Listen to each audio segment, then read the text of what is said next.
Rồi nhớ một cái vỏ áp thì nó đơn đến đó đến bọc hồ đấy đấy mình đang thả đấy để cho nó cả đốt đi bắt đầu em muốn cái sản phẩm như thế này nên mình có gì lên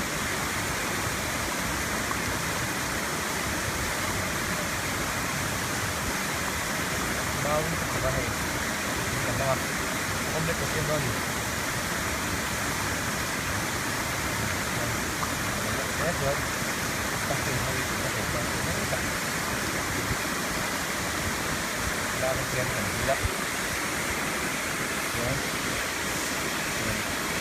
bể lắm này luôn gì đấy cái này cái tiền hết tiền đi lại mình được hết cả lụt vào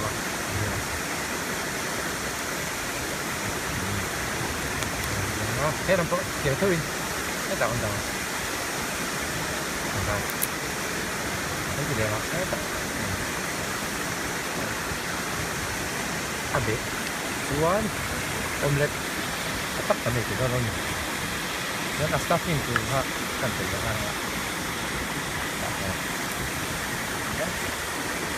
cuốn chỉ cái lần rồi chết mà đâu cái gì chỉ là hai lần thôi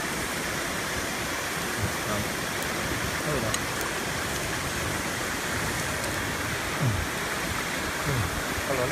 có lỗi đấy omelette ăn môi rồi này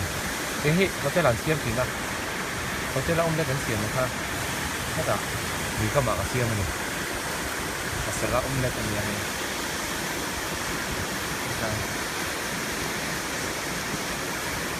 ví dụ style chắc tiền tiền này sẽ là omelette làm xiêm mà nó tiền đó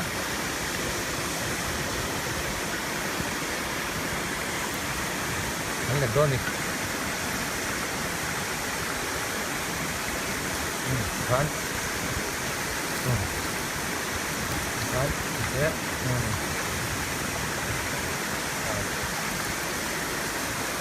kan masalah omelette siam lah tu ni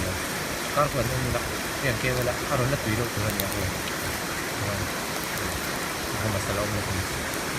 yang kian biar oh kian ayah sini oh kita ni kau apa dia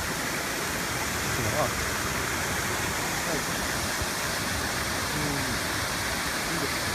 这个是哦。